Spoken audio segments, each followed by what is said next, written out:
Notas al pie. Hoy, Juan Taratuto. Estamos aquí en el séptimo episodio de Notas al Pie y tenemos hoy el gusto y la alegría de estar con Juan Taratuto. Juan, bienvenido. Vamos a estar Muchas hablando un gracias. poco de toda tu filmografía, así que tenemos mucho para preguntarte. Así que bueno, esperemos que el tiempo nos favorezca esta vez. Nico, todo tuyo. Bueno, Juan, como te comentaba mi compañero Rodrigo, vamos a ir repasando un poco tu filmografía, pero primeramente nos gustaría iniciar en tu origen cinematográfico. Sabemos bien que, bueno, que estudiaste en la Escuela de Cine de Avellaneda. Me gustaría hacer hincapié en ese punto de inflexión en donde vos decidiste comenzar con este camino relacionado, digamos, a la dirección, al cine. ¿Cuándo fue ese momento, digamos? Bueno, a ver, tengo recuerdos sobre algunos eventos en la adolescencia ligados a que tuve la suerte de una escuela secundaria donde había un taller de cine, o de video se llama en ese momento, coordinado por un exalumno del colegio, y eso me abrió mucho a la posibilidad de filmar, de hacer algún cortito, de experimentar detrás de cámara, o de ver más o menos de qué se trataba. Y fue como el primer acercamiento en paralelo. Yo tenía posibilidad, mi viejo era autor teatral y televisivo, entonces de ir a algunas grabaciones en Canal 7, me acuerdo. Y era un mundo que me atraía, que me llamaba la atención. No tenía algo para contar, no tenía un universo propio, no tenía un interés ligado al desarrollo cinematográfico o al lenguaje cinematográfico, no era un cinéfilo, pero sin embargo había algo de esta cosa del equipo técnico, de llevar adelante un proyecto, del rodaje que me atraía. Y paralelamente con la Escuela de Cine de Avellaneda, que en los pocos lugares donde se podía estudiar cine en Buenos Aires o alrededores, no estaba todavía, o estaba arrancando imagen y sonido, la FUC todavía no existía, lo que era el ENERC, que se llamaba CERC en ese momento, estaba cerrado por un tema presupuestario ese año. Entonces yo empecé en paralelo a hacer la Escuela de Cine de Avellaneda y Ciencias de la Comunicación. Empecé a estudiar las dos carreras. No sabía mucho para dónde iba a ir. Creo que, no sé, yo tengo un hijo adolescente, de 18 años, está empezando a estudiar, y bueno, es muy difícil decidir a esa edad qué es lo que uno quiere hacer, digamos. Es como un proceso, un camino que luego se va armando, digamos. Uno no tiene el conocimiento ni la capacidad para desarrollar todo el potencial que uno puede imaginarse o creer que puede tener. Es muy incierto esa edad. Y aparte en la Argentina, estamos hablando a principios de los años 90, se filman, no sé, 8 películas por año, 10, 5, 20, no sé, eran como un número muy exiguo, donde la posibilidad de imaginarse viviendo de esto, trabajando de esto, era prácticamente imposible, prácticamente imposible. Digamos, recién la ley de cine del año 94, creo que fue el año 94, cambia la perspectiva para todos nosotros.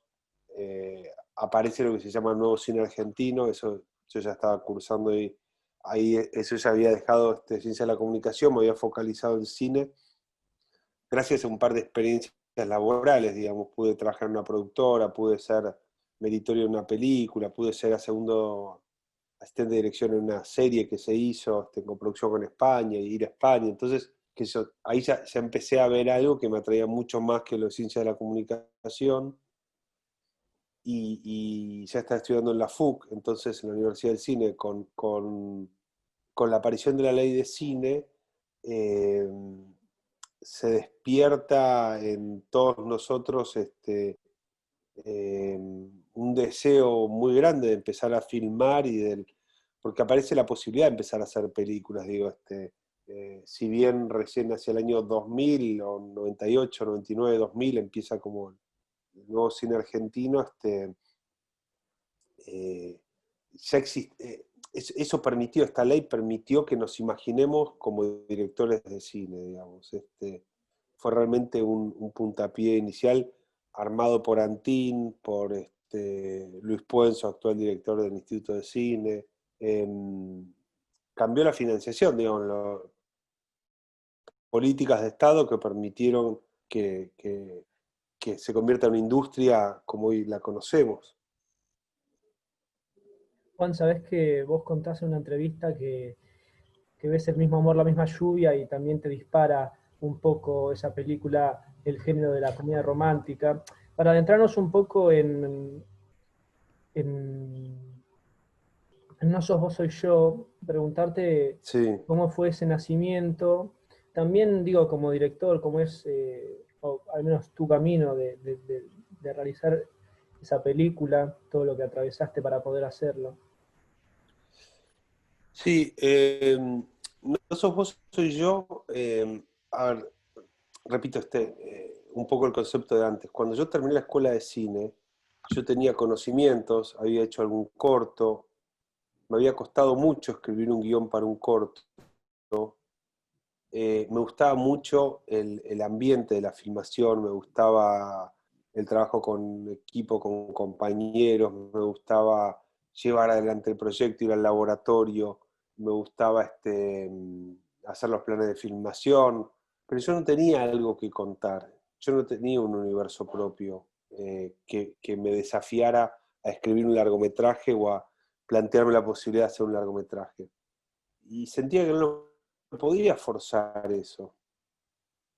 Pero bueno, aparece, como creo, o como a mí me gusta por lo menos, y me resulta más interesante, y los directores que me gustan, creo que también tiene un poco ese proceso de transformar vivencias personales en relatos cinematográficos, digamos, transformarlo en historias que uno quiere llevar a la pantalla, porque de alguna manera es como si hubiera un tamizador interno que privilegia eso que uno le pasó y entiende que ahí hay una raíz, hay un mundo, hay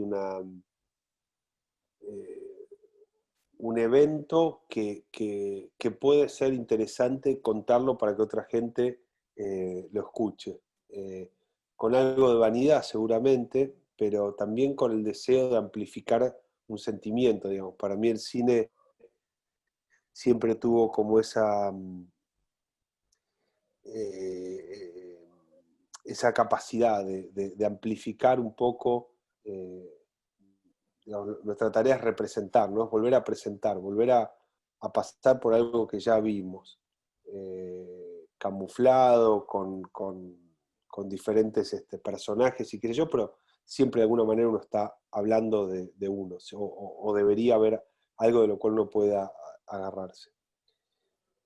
Y me parecía que ese era un tema que bueno, yo había atravesado una crisis, digamos, por llamarlo de alguna manera personal, o una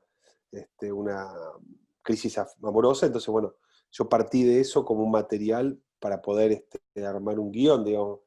Me interesaba, pero ¿por qué me interesaba? Porque fui haciendo como pruebas antes. Era la época que yo tendría 28 años, 26 años, 26 años. Y me habían pasado un par de situaciones, de anécdotas que yo iba y en ese momento empezaban como a ver las fiestas de casamientos, amigos más grandes que se casaban, etcétera, y empezaba como a probar el material, lo contaba y veía que la gente se reía y lo ponía en perspectiva y contaba como si fuera un personaje, o sea, salía un poquito, casi cada vez que lo contaba le iba agregando algo, o iba exagerando, o iba profundizando donde veía que había más interés, y de alguna manera me daba cuenta que era un tema que en general el cine lo aborda más desde el lado femenino, digamos, no había como un lugar, primero yo lo sentía en la sociedad, digamos, yo no me siento el típico varón de clase media que le gusta ir a escuchar TC2000 o ir a ver fútbol, por más que me guste el fútbol o me guste jugar fútbol, y y en un asado me pongo a hablar de plata o de autos, digamos, aunque alguna vez lo haga, me interesaban otras cosas. O sea, hoy en día, no sé, voy con mi mujer a un asado, una fiesta, cuando teníamos asados o fiestas, y siempre me resulta más interesante los grupos de mujeres, lo que conversan. Los hombres nos cuesta mucho o en general tendemos a tapar mucho nuestros sentimientos. Y a mí no me pasaba eso, yo quería expresarlos, entonces vuelvo, el cine en general no muestra mucho ese padecimiento amoroso del hombre. Leí algunos materiales, leí algunas cosas de Flaubert, eh, suena muy pomposo decir que leí Flaubert para hacer una peliculita, una comedia, pero bueno, era verdad, digamos, estaba investigando un poco todo ese mundo. Y ver el mismo Por la misma lluvia, creo que fue en el año 99, era como la primera comedia inteligente que yo veía del cine argentino en los últimos años.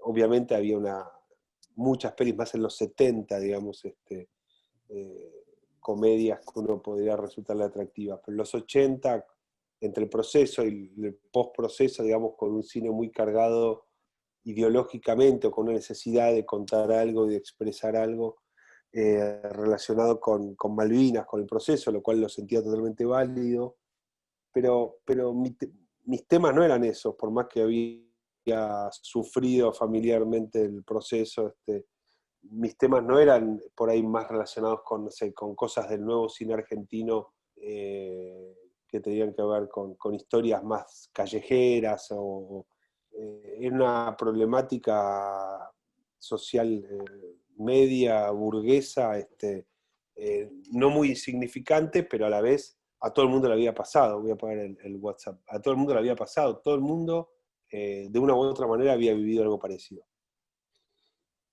Y me pasó eso, me dio mucha gracia. Yo cuando se estrenó la peli tenía 33 años y veían amigos de mis padres que tenían en ese momento, no sé, 50 y pico, 60 años, movilizados por la película y que habían sufrido alguna ruptura amorosa en los últimos tiempos o recordaban algo de su juventud.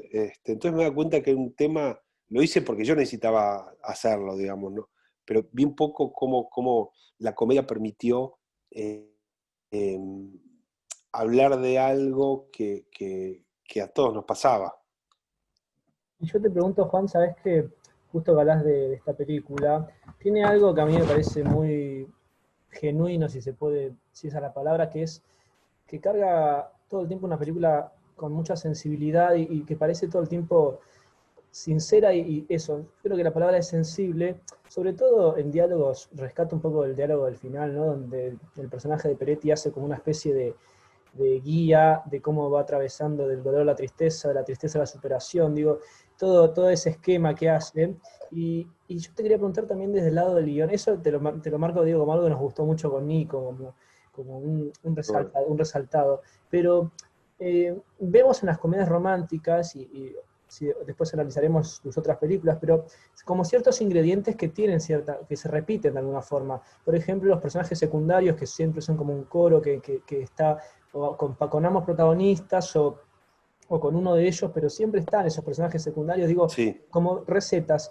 En el buen sentido de la palabra, quería preguntarte vos del guión si a la hora de armarlo tuviste en cuenta o cómo te nutriste del género de comedia romántica. Mira, me vi todo lo que había, o todo lo que podía ver, desde Billy Wilder hasta todas las de, qué sé yo, Notting Hill o cualquier comedia romántica de los 90 me la había visto porque me gustaban, por ahí las reví, las estudié un poquito más para trabajar No sos vos, pero hay algún tipo de... fui muy fiel a estos libros tipo Cómo convertir un buen guión en un guión excelente de Linda Seeger, que habla de las diferentes líneas argumentales, que habla de los personajes. No tenía mucha, o sea, era tan grande el pánico que tenía, o era tan alta la incapacidad que tenía para hacer la película, era tanto el desconocimiento, que me agarraba un poco de cualquier cosa. Siempre que lo creyera genuino, digo, no iba a ser una línea secundaria de algo en lo que yo no estuviera convencido, digamos, siempre versando alrededor del tema. Pero que se estaba la muerte del padre de María, el personaje de Soledad Villamil. Bueno, está un poco puesto. Yo lo veo y digo, ¿qué necesidad había de contar esto para que vuelva? Pero bueno, yo había filmado escenas, había filmado algún corto, había filmado algún comercial, algún videoclip, pero uno no tiene idea si esas escenas juntas, más, yo filmaba las escenas y decía, bueno, pero esto uno atrás de otro significa una película o no va a pegar una escena con la otra, o está cada una en un tono diferente, en un ritmo diferente, o qué es el ritmo. Y me empecé a hacer preguntas que había visto en la facultad el primer año, pero evidentemente yo no las había aprendido, o sea, o no me resonaba qué era el ritmo hasta que no hice una película, o qué era el tono, o qué era el punto de vista. Entonces, y son cosas que quizás las aprendí después, las aprendí haciendo el montaje o en la segunda película. Empecé a entenderlas un poco. Es como es una falencia que yo tengo, que en general me atraviesan a través de la experiencia, pero quizás son cosas que yo estudié en otro momento, pero hasta no ponerlo en carne propia no lo puedo. Hoy seguramente esa película la haría de una manera totalmente diferente, y seguramente sería menos interesante, y seguramente tendría muchísimo menos diálogo, sería mucho más cinematográfica, digamos. Yo la veo y son cabezas parlanchinas esas, pero bueno, mi energía estaba en que las palabras sonaran bien, en que los textos sonaran bien, en que las escenas sean creíbles, pero hay poco de construcción cinematográfica si uno piensa en el relato o en la cámara como elemento narrativo. Era casi una apuesta televisiva en muchos momentos. Me acuerdo hasta el primer día de rodaje y decirle al fotógrafo, que era Marcelo Iacarino, un fotógrafo experimentado, que en alguna nota lo conté, que yo le dije, pero es de verdad lo que le digo a le digo, che, ¿qué género es la película? Y me mira y me dice, es una película degenerada, me dice. Y me quedé contento con eso, porque también, digamos, si bien visto después, también lo aprendí más tarde, es una tragicomedia, o una comedia dramática, mejor dicho. eh, bueno, fue bastante intuitivo, muchas cosas fueron bastante intuitivas. Robé de todos los lugares que pude, saqué de todos los lugares que pude, le pedí ayuda a todas las personas que pude. eh, no sé si hay otra manera. Yo sentía que no tenía ninguna capacidad para hacer eso. Y a la vez estaba muy movilizado y necesitaba hacerlo. Era raro. Antes de pasar, Nico, Juan, antes de también, pasar a la segunda película, sí. ¿me permitís preguntarte, Juan, el tema cómo fue del financiamiento para hacer esa primera película? Mira, mientras hablaba pensaba, digo, por ahí me van a preguntar el financiamiento. No están los planes, pero No, me da intriga, la verdad. no, pero pensaba por lo siguiente, pues mi respuesta es, no tengo idea, tendría que hacer memoria. Sí te puedo decir, obviamente hubo plata del instituto, después pasó estas cosas, que unos españoles muy eh, imitando algunos comportamientos colonialistas de mediados del siglo XV, compraron por $60.000 un porcentaje de la película y facturaron en España 2,5 millones de euros y mandaron 2,50 pesos, o sea, esas cosas pasan. Eh, Pusimos plata nosotros, puso plata la productora que teníamos con Hernán Musalupi, pedí plata prestada a mi familia, eh, algunos sponsors, por ejemplo, nos daban producto. No sé, la verdad que no sé cómo íbamos terminando cada semana. Hoy es mucho más difícil. Hoy es mucho más difícil. Hoy para mí conseguir plata para hacer una séptima película creo que es más difícil que para hacer una primera en ese momento. En ese momento se armó algo muy interesante donde había una serie de películas de 200.000 espectadores, que estaba desde las pelis de Sorín, como Historias Mínimas, o después hizo El Perro, o una película, me acuerdo, de Paula Hernández, o la primera de Cifrón, El Fondo del Mar. Películas que iban de los 100.000 a los 200.000 espectadores, 250 se iban bien, 80 se iban más o menos. 1000 pelis más que me estoy olvidando ahora, alguna de Trapero, sin compararme con esos directores, pero Lucrecia Martel con su primera película, digamos. Eran películas que entre eso, el público, algo de la venta afuera y que eso se podían armar, el DVD, digamos, había como números muy chiquititos, pero se podía armar. Pascual Condito creo que era, adelantó algún dinero también, seguramente en No Sos Vos Soy Yo. No, te pregunto ahora, lo dejo a mi compañero seguir, porque a veces capaz quien quiere hacer su primera película dice, bueno, si no gano un concurso del Inca, no sé si la hago, y otros dicen, aunque no gane ningún concurso, la hago igual, por eso digo, para saber también cómo había sido tu experiencia. Bueno, me estoy acordando ahora, ganamos un premio de 10.000 euros o 10.000 dólares, no me acuerdo, en Huber Walls, en Rotterdam, al guión, que fue una estafa lo que hicimos, porque la sinopsis que mandamos era para desarrollo del guión. Mucho no tenía que ver, yo sabía que una historia de un pibe que lo deja una novia, no era para Huber Walls. Entonces, bueno, le pusimos un condimento de la Argentina y qué sé yo, y bueno, démosle a 10.000 dólares. Y eso nos sirvió para ir consiguiendo algunas otras cosas. Bueno, Juan, hace un rato comentabas de lo difícil que es demostrar los sentimientos para los hombres en general, ¿no? Que hay un personaje que trata muy bien ese tema, que es el personaje de Diego Peretti, en quien dice que es fácil, digamos, la contraposición con los demás personajes, el personaje femenino, mejor dicho. Y bueno, contarnos un poco cómo fue el trabajo también con Diego, ¿no? Que es un actor predilecto en muchas de tus películas. Contarnos un poco cómo es la relación con los protagonistas. También contabas en alguna que otra entrevista que realizás un trabajo de mesa previo a todos Sí. los rodajes, donde vos te nutrís, digamos, del aporte que le pueden dar los actores para ir construyendo y mejorando el guión. Contanos un poco de estas situaciones. Mira, yo lo había conocido a Pablo Solars y lo había invitado a él a una proyección de No Sos Vos Soy Yo, y a Pablo le había gustado la película, y nos pusimos a conversar, y él venía a hacer Historias Mínimas, y me cuenta una idea que tenía, que era, quien dice que es fácil, tenía otro nombre de trabajo, se llamaba Ojos, y le compramos el guión a Pablo y nos ponemos a trabajar con Pablo. Todo esto sucedió al poco tiempo de estrenar No Sos Vos Soy Yo. No Sos Vos Soy Yo abrió varias puertas, porque fue una peli que le fue muy bien, una peli chiquita que le fue muy bien acá, y le fue muy bien en España, y se hicieron remakes y qué sé yo. Entonces,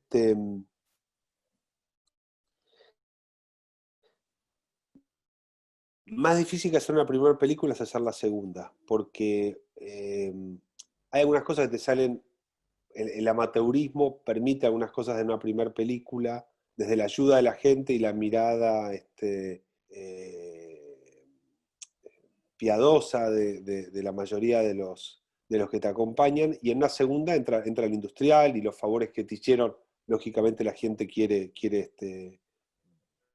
ver los réditos de eso. Entonces, bueno, se armó algo mucho más grande, se armó una coproducción con España, y un coproductor español puso mucha plata, y entonces había que tener dos actores españoles, y había que ir a hacer la mezcla ahí, y el guión yo sentía que todavía no lo teníamos listo, y teníamos fecha de rodaje. Hicimos un trabajo bastante profundo con Peretti, de agarrar el guión que había hecho Pablo Solars y reescribir algunas cosas. Yo, si lo veo en perspectiva, creo que está un poco perdido con algunas cosas. No sé si sabía exactamente qué quería hacer, pero sentía que tenía que hacer esa segunda película. ¿Por qué? No sé, autoimpuesto la presión. Pero yo había trabajado como asistente de dirección en varias pelis, y había visto mucho, estando con la pizarra cerca del actor, ver que el actor le decía algo al director que seguramente era mejorador de la escena, pero muchas veces el director, o por incapacidad de escucharlo, o por vanidad, o porque tenía una continuidad que ya estaba hecha, o no sé, o le decía, che, estaría bueno que mi personaje use siempre paraguas, y si no, pues ya filmamos, etcétera, bueno, lo que fuera. Yo decía, pero ¿cómo no se habló esto antes? Que es mucho mejor. Y en general los actores tienen una intuición muy buena en general. Entonces empecé, como les decía antes, como hice en la primera película, a robar y les robaba textos a los actores también. Digo, me juntaba con ellos, les daba el guión y les decía, les pedía una devolución. Y después que había una devolución más profunda, sobre todo con los protagonistas, hacía un trabajo de texto por texto. Pues lo que no quería era esta cosa medio improvisada sobre el texto, digamos. Sí sabía la cadencia de la comedia, sí sabía que la comedia no permite esta cosa del actor buscando el texto o haciendo una cosa coloquial. Cuando uno no puede manejar eso, empieza a perderse el ritmo, digamos. Esto es como, es una métrica como si fuera música. Entonces, bueno, en ese trabajo los actores, yo les exijo mucho con el texto a los actores porque un texto está escrito y reescrito y reescrito y reescrito y tiene una razón de ser que puede ser equivocada, pero digo, no quiero tener que resolverlo eso en el set, no quiero cambios en el set. En el set quiero ejecutar lo que tenemos pensado, digamos. Seguramente la próxima película que haga me voy a sentir más seguro de mí mismo, voy a permitir eso y quizás el próximo guión son 10 páginas que son disparadores de escenas y uno va... Me cambió mucho la cabeza ahí en cuanto a la posibilidad de no controlar o de controlar las cosas de otra manera. Las primeras películas yo sentía, no sé, ahora seguramente vamos a charlar, pero Novio para mi mujer, yo acepté el contrato con Patagonic, les dije que iba a tener un dibujante y yo dibujé toda la película, tengo una story de toda la película, así sea de los planos cortos. Pero bueno, era lo que me daba la posibilidad de prever la película y entender cómo podía mejorarla, ¿no?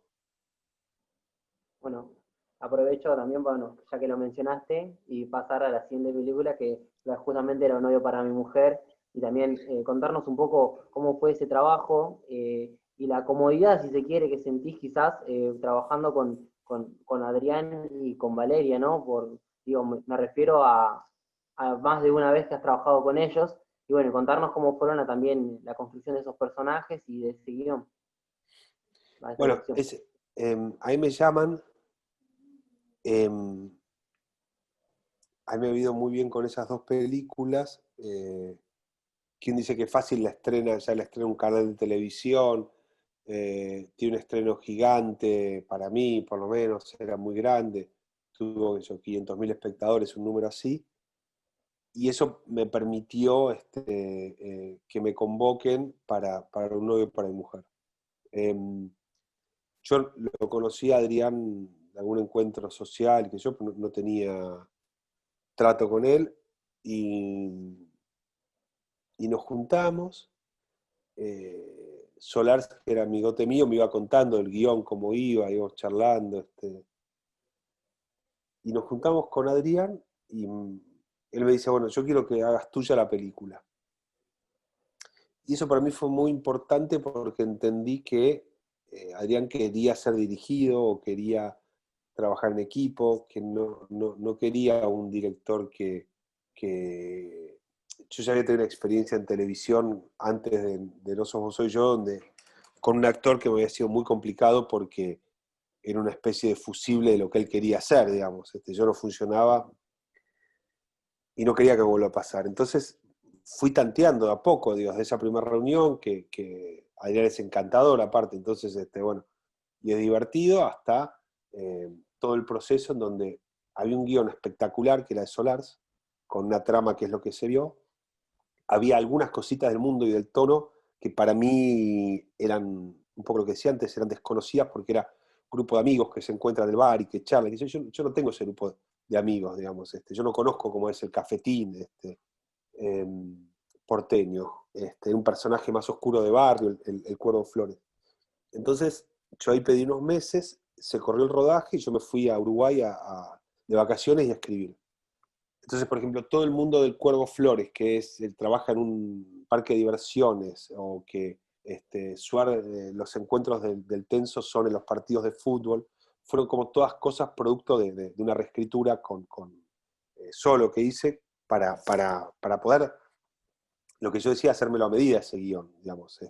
No me iba a meter algo que no supiera contar, digamos. Lo que pasa con los guiones que uno escribe también es que en un momento el actor te pregunta dos cosas, o la vestuarista te dice de qué color es el zapato, y algo donde uno tiene que tener internalizado ese guión. Yo les decía, me fui a Uruguay, me fui como se dice, hacer que ese guión sea a medida, sea como un traje, ¿no?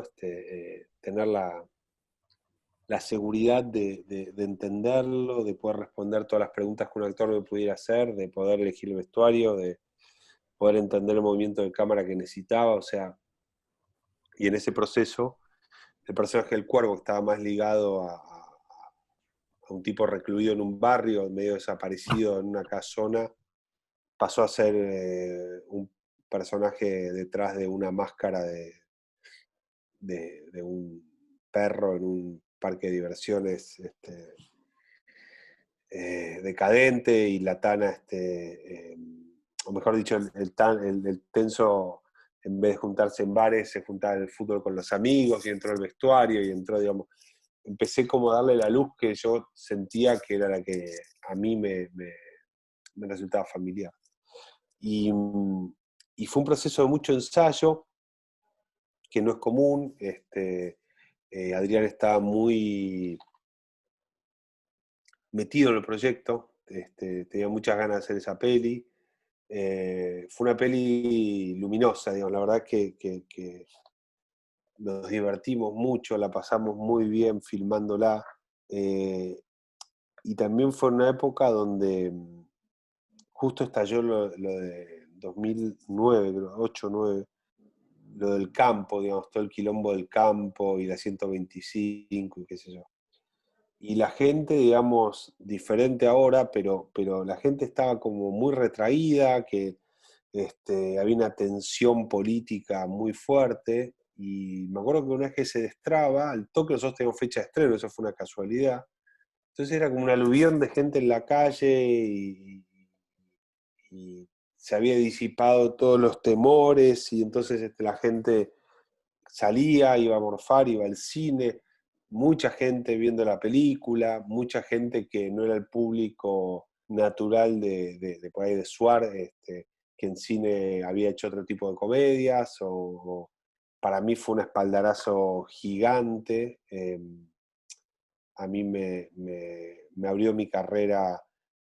Yo una vez que había leído ese guión, vuelvo para atrás, ¿no? Como lo ofrecieron, yo tenía un socio con el que había hecho las dos primeras películas, y le dije, hagamos esta peli juntos con Patagonic, y él no quiso. Y yo estaba muy convencido de hacer esa película, pero más allá de que pudiera intuir el éxito que iba a tener, digamos, que nadie imaginaba en ese momento ese número, esa cantidad de gente, yo tenía muchas ganas de contar esa historia.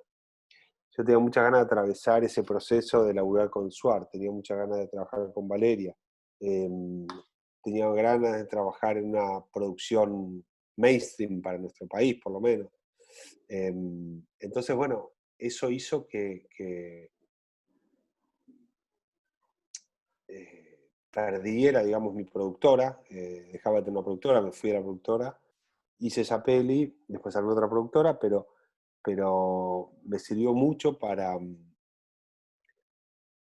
darme a conocer, para futuros laburos, para conseguir financiación en otras películas, y para probarme que estaba bien lo que yo hacía, que era bueno haciendo eso, porque es totalmente intuitivo, es musical, o sea, hay cosas que están afinadas, cosas que están desafinadas. Uno lo puede explicar, pero si uno no tiene el oído, o sea, yo no puedo enseñarle a nadie a hacer una comedia. siento que es algo que se aprende de chico escuchando a tus padres, si había humor en tu casa o no había humor en tu casa, qué sé yo. Yo con una familia judía y mi abuelo ruso era un tipo muy gracioso, mi viejo era muy divertido también, tenía mucho humor, muy cínicos. Entonces, bueno, qué sé yo, después es poner la tecnología el conocimiento técnico del cine para poner a rodar eso, ¿no? Juan, vos pasás después de Nudo para mi mujer a una película mucho más introspectiva como es La Reconstrucción, y me parece también que es un gran mérito tuyo de poder trabajar con el mismo elenco y lograrle matices y colores muy diferentes, ¿no? Eh, a esos actores. Y La Reconstrucción a mí me parece también que tiene una estética diferente a tus otras Sí, películas, que es esto de la cámara todo el tiempo en movimiento, ¿no? Esa falsa cámara en mano que todo el tiempo está inestable, y sobre todo una característica que es diferente a tus otras películas, que es el tema de la música, donde en tus otras películas hay en la primera tuya tenés mucha canción cantada, en la segunda tenés mucho instrumental y canción, en Novio para mi mujer también, ¿no? La famosa escena con la canción de Cristian Castro, pero La Reconstrucción sí, tiene dos canciones nomás, y aparecen en momentos sí. muy precisos, como si también fuera un vacío que hay adrede, ¿no? Y quería preguntarte por esa película que con Nico ya nos ha hecho sacar un par de lágrimas más de una vez. Me alegro que hayan llorado. Es la idea, ¿no, Bueno, Joaquín? después de Un novio para mi mujer, y yo me quedo sin productora, y un poco por esto lo contaba, me empieza a pasar que me ofrecen para hacer comedias, me ofrecen guiones. A mí ninguno me interesaba, pero básicamente muere mi vieja en el 2009, a los 6 meses de estrenar la película, ¿ah? Sí, algo así, muy repentinamente, y había muerto mi viejo unos años antes, y una vez que murió mi viejo, que había muerto varios, había muerto en el 2005, yo empecé a escribir cosas relacionadas con la pérdida y con el duelo. Y después de Un novio, después de Quien dice que es fácil, yo tenía ganas de hacer una película sobre el duelo. Y Peretti también, y lo hablamos un par de veces.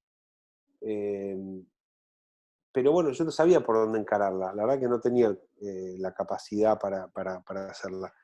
Y después de Un novio para mi mujer, era como un ambiente muy festivo alrededor, era una celebración, digo, en cuanto, no sé, charlas con productores, guiones que me ofrecían, o qué sé yo, actores que querían laburar, pero yo no estaba para eso. Yo no podía ir en contra de mi deseo, que mi deseo era oscuro, mi deseo era contar esa historia. Y ahí siento que fue como, si bien tenía atisbos de relato cinematográfico más ligados a la cámara, en Un novio para mujer, en algunas escenas lo podía hacer, la comedia no lo permite mucho. Me, hice una peli donde podía experimentar cosas, voy a poner un poquito más de luz, cosas más cinematográficas, digamos. Porque siempre el texto, el diálogo, el remate de alguna manera, digamos, atenta contra esa posibilidad. Entonces, bueno, escribí un guión,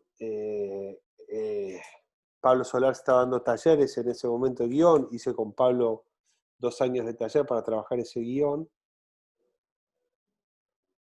y empezaba a entender un poco de lenguaje cinematográfico, empecé a interesar más en el lenguaje cinematográfico, esto que vos decís de la cámara, me volví como un adicto a los Dardenne, empecé a ver muchas pelis de los Dardenne, empecé a entender un poquito más del punto de vista, empecé a entender un poquito más de los silencios, del valor del silencio, un poco por lo que decía de la música. Eh, Creo que No somos yo, tenía, no sé, 7 canciones, un número así, no sé, pero es inseguridad también eso de alguna manera. Y empecé a poner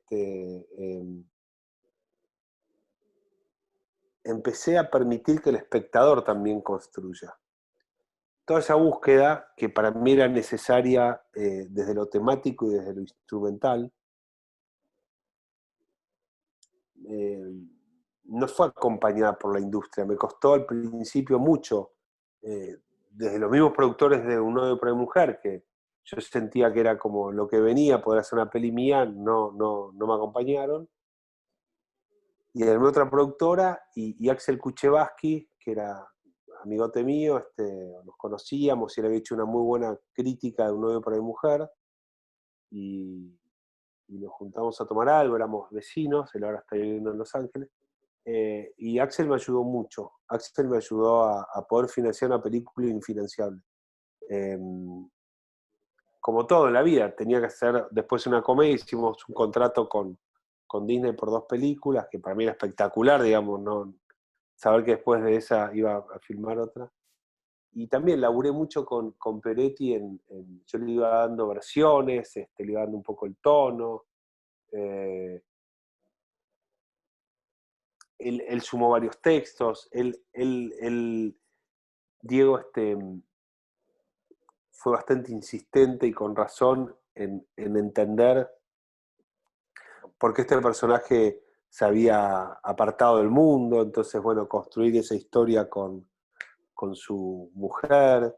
En el momento de ese silencio, que el personaje rompe ese silencio. Y fue un viaje para mí, fue un viaje. Alguna vez leía, yo antes decía que fue como terminar el duelo, pero es mentira eso, porque hay un regodeo también en filmar en una terapia intensiva, en filmar en un cementerio, en filmar filmar un duelo, digamos. Yo no quería terminar ese duelo, yo quería seguir ligado emocionalmente a todo eso. Me di cuenta más tarde, pero era lo que necesitaba hacer en ese momento, ¿no? También es interesante eso que mencionás de que vos te decías que harías tu primera película de otra forma, con menos diálogo, y bueno, la reconstrucción es un poco una contraparte a esa cosa muy cargada de diálogo, una película totalmente donde Peretti, con suerte, a veces cita 2 oraciones seguidas en la primera parte de la película, mismo cuando su amigo le dice que no es joda lo que se va a hacer, ¿no? Que él no responde. Eh, ya vamos a pasar ahora a la siguiente película. Antes, justo que hablabas del duelo, esto te lo comento fuera del programa, Juan, que cuando vi tu película por primera vez, a mí la película me hizo llegar a Alexi Murdoch, que es el compositor del que está la canción. Eh, y es curioso porque yo como que me compenetré mucho con Alexi en el sentido de su música, me llevaba mucho. Y en abril de este año falleció mi papá y yo le escribí a Alexi comentándole la situación y Alexi me respondió. Y nada, me pareció como un ciclo curioso que empezó con tu película. Así que nada, Bueno. aprovecho para comentártelo. Me respondió del Reino Unido en inglés, pero me parece un círculo curioso, justo que hablas del duelo, vos también te une de alguna forma esa película al duelo. Y ahora sí, Sí. perdón, ibas a decir algo. No, yo lo contacté a él, no lo conocí, me hubiera encantado conocerlo. Fue muy generoso también, pues nos dejó usar su tema, por lo que cobró. Realmente fue muy generoso. Es una gran elección, me parece, para esos paisajes. Y ahora, Nico, sigue. Bueno, hablábamos recién de lo mucho que nos había movilizado a ambos la película, y particularmente para mí una película bastante especial es Papeles en el Viento. También la construcción que lleva me parece que es sumamente perfecta con la complementación que tiene con el libro de Eduardo Sacheri, ¿no? Hay una escena en particular que es ya llegando hacia el final, sin contar muchos detalles para aquel que no la haya visto, es la escena donde se escucha el relato de Diego Torres y se va construyendo la representación de la cancha, que él habla de la pasión y demás. Yo recordaba que cuando leí el libro, mientras uno va imaginando, se me venía a la mente exactamente lo que vos llegaste a representar en la película. Bueno, y me pareció excelentemente logrado, y que nos comentes un poco cómo es esta relación, cómo fue la relación de la construcción paso a paso también con Eduardo Sacheri y lo bien que está trabajado esta película. Bueno, gracias. A ver, lógicamente, quienes están alrededor mío, en este caso de mujer, conocía a la perfección en que estaba yo anímicamente, digamos. Ya había filmado la reconstrucción.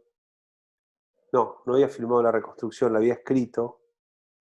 Íbamos a filmarla ese año, 2012, y ese verano me regala mi mujer para Navidad, o sea, fin del 2011, me regala Papeles en el viento.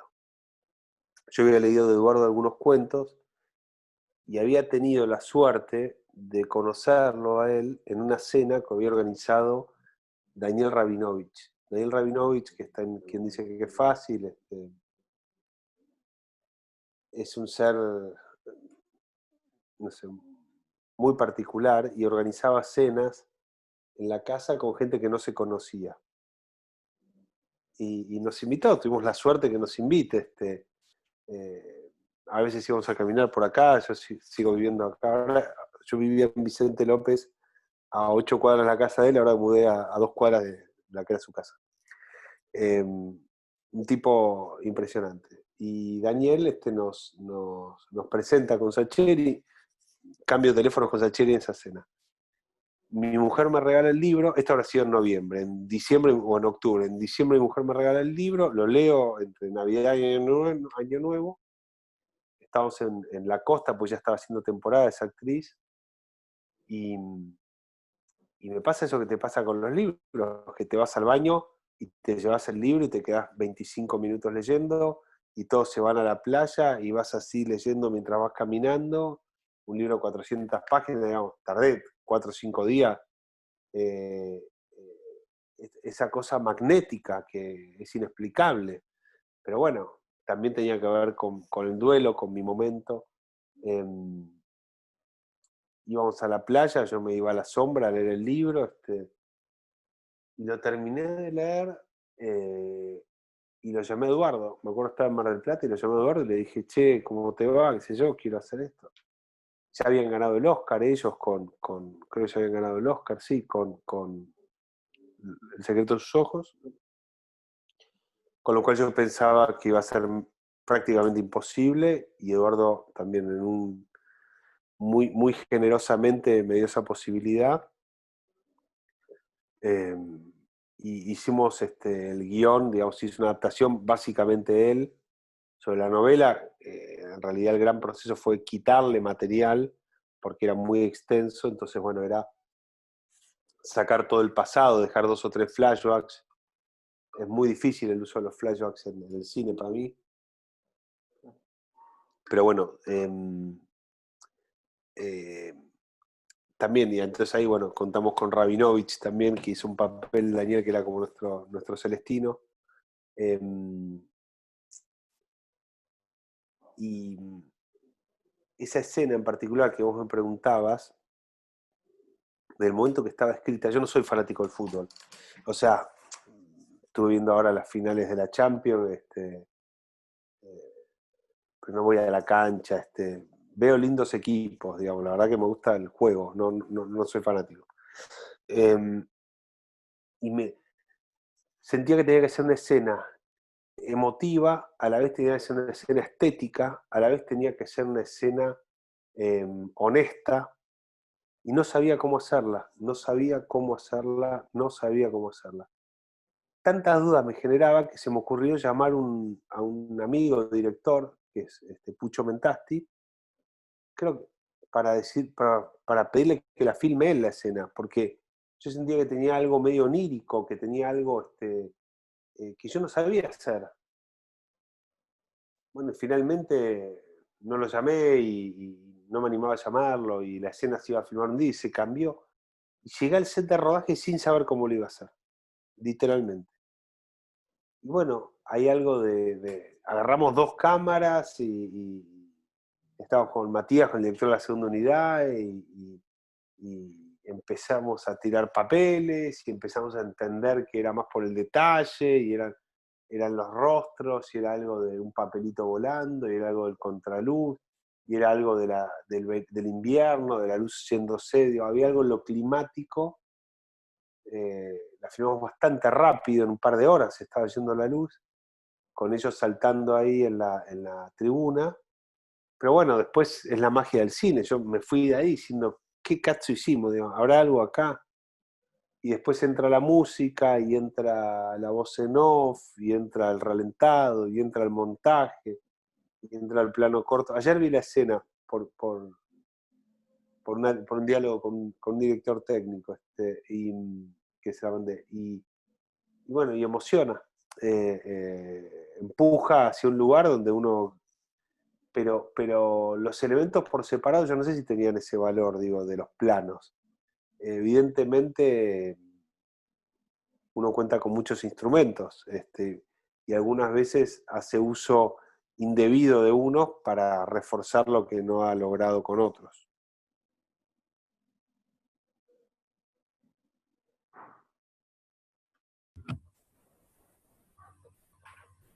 Adelante, adelante, compañero. Seguimos con la siguiente sección. Ya estamos, digo, avisémosle, estamos llegando casi al final, Juan. Tenemos dos secciones muy cortitas que son para hacer el cierre final de la nota. Dale.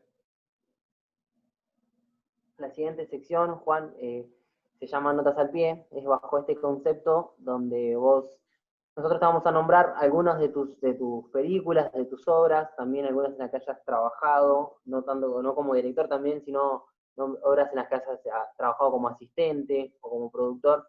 Y bajo este concepto de Notas al Pie vos nos nombrás anécdotas o lo que se te ocurra contarnos, aportarnos sobre cada uno de estos trabajos. ¿Te parece? Podemos Bueno, arrancar. intentaremos. Yo te digo, Juan, me casé con un boludo y también te planteo esto no sé si habrá sido así, pero como resonaban tan fuerte el personaje de la Tana Ferro y de Suar, calculo que habrá sido un desafío tener que hacer algo con ellos dos de vuelta y que no sé si fue la búsqueda o no, pero que sea diferente a lo anterior y que no se los asocie a esos personajes que literalmente traspasaron mucho eh, a nivel público, los de Sí. personaje de un novio para mi mujer. Sí, no fue, digo, esa es una peli, igual que Un novio para la mujer, son pelis más industriales, donde yo soy convocado como director, puedo aportar unas cosas dentro del guión, pero ese diseño, digamos, tenía más que ver con Adrián y con su deseo de hacer otra cosa y no perpetuar en algo ya hecho, digamos, como era la Tana o el Tenso. Entonces, bueno, habían pasado, no sé, 8 años, fue concebido de otra manera, era otra búsqueda, digamos, era ver si podíamos divertirnos de otro lado también. Y la otra película que queríamos nombrarte, Juan, es Camino a la Paz, en la que vos hiciste de productor. Sí, Camino a la Paz es producto de la peli de Pancho Barone. Pancho era compañero mío del taller de Pablo Solarte, guión que les conté en algún momento. Nos sentábamos al lado, y cuando Pancho contó su idea, a mí me encantó. Y dije, voy a tratar de ayudarte, si puedo ayudarte en algo. Y pudimos darle una mano desde la productora para mínima, digamos, pero para que pueda hacerse la película. Era un guión que a mí me encantaba. Y de hecho después con Pancho terminamos teniendo un taller de guión que dimos el año pasado y vamos a dar este año, pero la pandemia nos alejó del proyecto, pero es un excelente guionista, Pancho. Juan, para terminar, esta sección que se llama Vaya a saber qué, es muy cortita y es simplemente también para conocer otro aspecto artístico tuyo que no sea necesariamente Sí. el cinematográfico. Son 8 preguntitas que vos las podés responder con el vuelo poético que vos quieras, si es que querés tener con un vuelo poético, y terminamos, ¿sí? Así que te pregunto la primera, que es, ¿qué banda o cantante musicalizaría la película de tu vida? Depende del día. Hay días que iría con Drexler, hay días que le pediría a Bowie o a los Rolling Stones.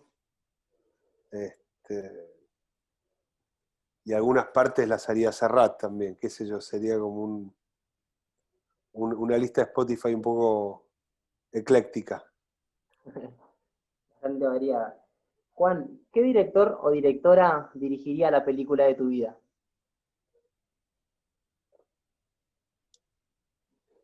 Me imagino algún director oriental o iraní. Gracias a Dios tengo una vida bastante aburrida. Me propuse no tener grandes altibajos, por lo menos en los últimos años, y poder ir desarrollándome hacia un lugar profesional y afectivamente y familiarmente donde lograr cierta estabilidad, que es lo peor que le puede pasar a una película. Así que espero tener la vida lo menos cinematográfica posible. Todos sentimos que nuestras infancias son heroicas, todos sentimos que hemos atravesado grandes batallas de chicos, pero después empezás a ver y todos padecimos y todos sentimos que estábamos por afuera de la norma y que no éramos tenido en cuenta y que nuestras debilidades nos jugaban una mala pasada.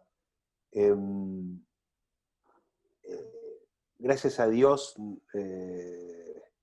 como decía antes, no hay ningún plot point muy interesante. Juan, una palabra que no te identifique. Vagancia. Juan, ¿con qué personaje histórico compartirías un café?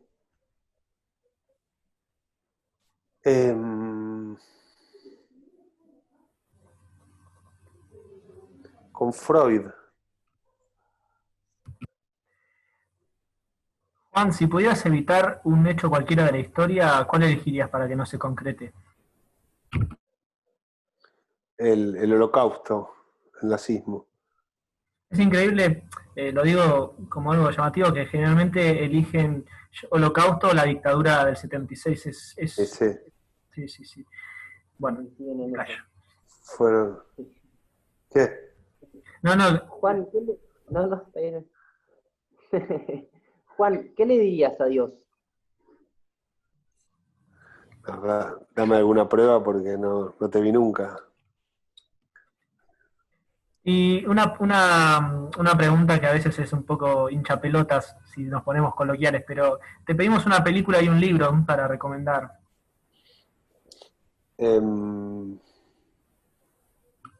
Bueno, no podría recomendar una, pero si es a nivel recomendación, he leído cosas, lo último que he leído, Mariela Enríquez,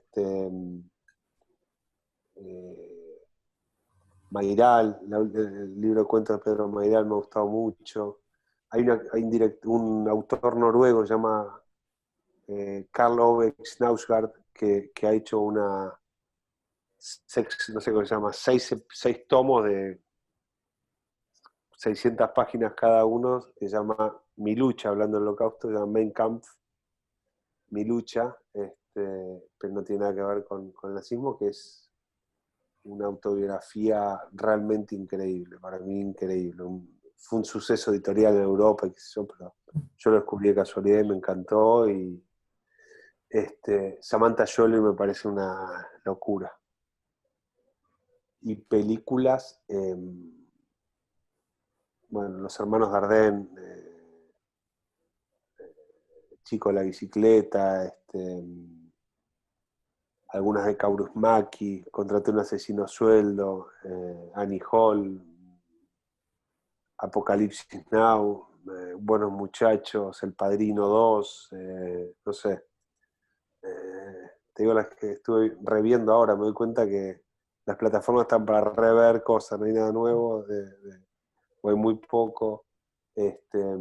¿Viste Manchester junto al mar? Porque hablábamos de Sí, que encontrábamos un clima bastante parecido a La Reconstrucción, por eso justo te preguntaba. Sí, la vi, es posterior Manchester, Sí, creo. sí, por eso. Sí. Y ahora estoy viendo una serie que tiene ese olor, tiene ese aroma, que se llama The True... no me acuerdo, ahora ahora me voy a fijar. Una con Mark Ruffalo de HBO, It's True, no me acuerdo. Como Hasta donde yo sé es verdad, algo así se llama. Súper, súper dura, una miniserie de 6 capítulos, muy interesante. Juan, También dura. antes de que Nico te haga la última pregunta y ya nos vamos, me quedó pendiente, igual de esto después vemos si lo dejamos, pero digo, si lo dejamos en este orden o lo ponemos antes, pero en todas tus películas usás muchos autores de habla hispana en la música y Sí. en La Reconstrucción elegiste a Alexis Murdoch en inglés, digo, ¿por algo en especial fue ese cambio? No,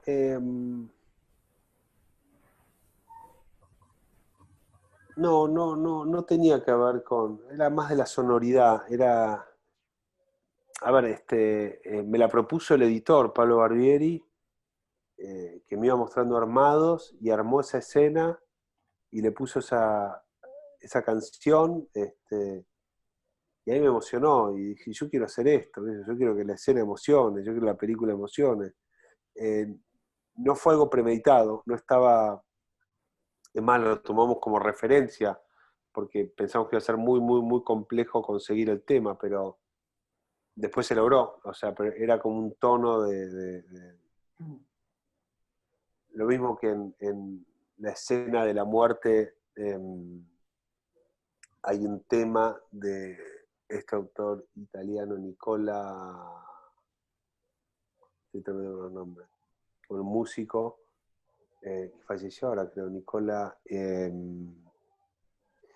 bueno, qué sé yo, fuimos como sacando referencias y algunas pudimos usarlas. ¿El sur sí fue premeditado? ¿Que la historia sea en esos ambientes?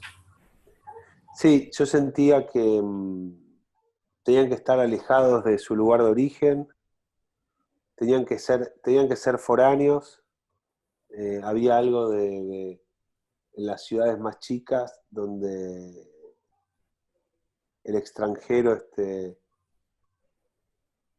vive como extranjero, sobre todo Ushuaia. Ushuaia tiene la particularidad de que ha tenido una gran migración económica, entonces hay pérdida de lazos, digamos. Yo necesitaba que el personaje de Peretti sea quien acude y que tampoco haya una gran relación entre ellos, pero la soledad de la lejanía también hacía que no tuvieran a nadie cercano como para que acuda.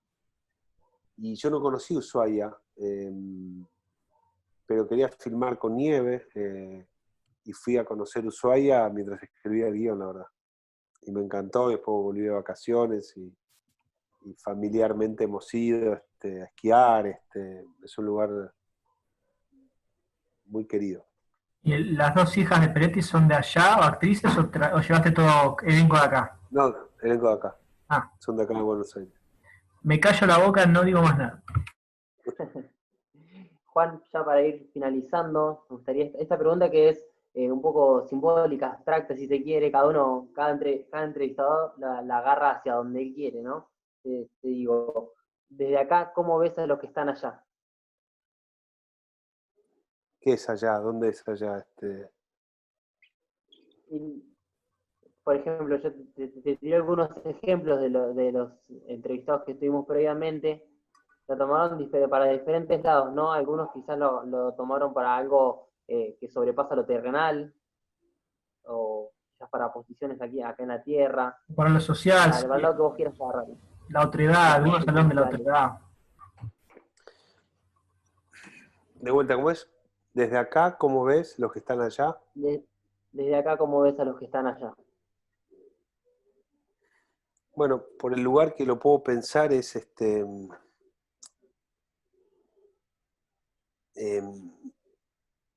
que creo que más allá de lo que en este país definimos como grieta, lo que pensamos como grieta, y esto lo estoy robando de una persona con la que hablé la otra vez, digamos, no es un pensamiento mío, me decía que la grieta no es de bandería política, sino que la grieta es a los que le importan los pobres y a los que les molestan los pobres. Eso es la grieta, ¿no?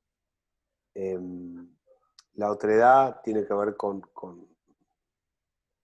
el diferente, con el desconocido, y creo que, no sé, en los años 70, la pobreza era del 5% aproximadamente en nuestro país. Hoy estamos, no sé, no importa el número, el 40, el 50, no importa el número, sí, importa el número muchísimo. Lo que quiero decir es, se ha llegado a un nivel donde nadie hoy cuestiona eso, y no sé, hoy está habiendo una marcha por un tema de la justicia, que desconozco, digamos, puede ser un tema para marchar o no, pero hemos llegado a un número así y no nos avergonzamos. Y el otro día lo escuchaba a un dirigente un dirigente barrial hablando de las tomas de terrenos, ¿no? En el conurbano. Entonces decía que explicaba la situación en la cual un pibe de 20 y pico de años, que por ahí ya tiene 2 hijos, se va a una casa donde vive con 15 personas más y ocupa un terreno, y por ahí cierto sector de la sociedad condena eso porque es propiedad privada, porque pertenece a alguien que yo, y cierta parte de la sociedad avala esos comportamientos porque desde un lugar progresista. Pero cualquiera sea el pensamiento, nos quedamos al mismo lugar, porque ese pibe no va a tener ni cloacas, ni va a tener electricidad, ni va a tener la posibilidad de establecerse realmente ahí. Entonces, me llama la atención, y soy parte de eso, de lo adormecidos que estamos por el otro. El individualismo, o sea, en los años 60, la discusión en el mundo era, desde el Mayo francés y todo ese, el flower power y toda la expansión de la juventud dentro de la música, el arte, la política, ponía en jaque, y era, bueno, si esto iba a ser un mundo capitalista o iba a ser un mundo socialista, era posguerra o Guerra Fría, 20 años terminada la Segunda Guerra Mundial, se ponía en jaque el sistema. Hoy estamos, por lo menos en Latinoamérica, o por lo menos en la Argentina, mucho peor que en ese momento, y las reivindicaciones o las luchas, hasta las luchas que les permiten a los jóvenes, siento que están predigitadas. O sea, no va a haber un cambio, no tengo una mirada optimista sobre la posibilidad de un cambio en los estratos sociales. Políticamente el otro va a seguir ocupando un lugar silenciado. Y no estamos haciendo nada por eso, y la brecha es cada vez mayor, y repito, soy parte de eso, soy parte de los que hacen poco, casi nada, o me siento cómodo yendo a donar ropa o alimentos o lo que fuera, y eso no soluciona nada. Y me parece que es una cultura hedonista donde nos preocupan cosas bastante superficiales, donde me incluyo, ¿no? Nuevamente, no me lavo las manos ahí. Así que bueno, eso le diría al otro, que, perdón, no sé cuál es la palabra. Veo empresas, las grandes fortunas o las grandes empresas del mundo son tecnológicas, por ahí producen poco, digamos, o lo que produce Amazon tiene la particularidad de distribuir, digamos, pero no es un productor de algo como uno conocía. No sé si hay trabajo para 7.000 millones de habitantes en este mundo. Bueno, ya está, me callo, ¿no? Es un bajo. Pero se entendió, Juana. y te agradecemos mucho, la verdad que para nosotros es una gran alegría y nos pone muy contentos por haber charlado con vos de tus A creaciones. mí también. Muchas gracias. Gracias por el tiempo. Gracias por llamar. Juan.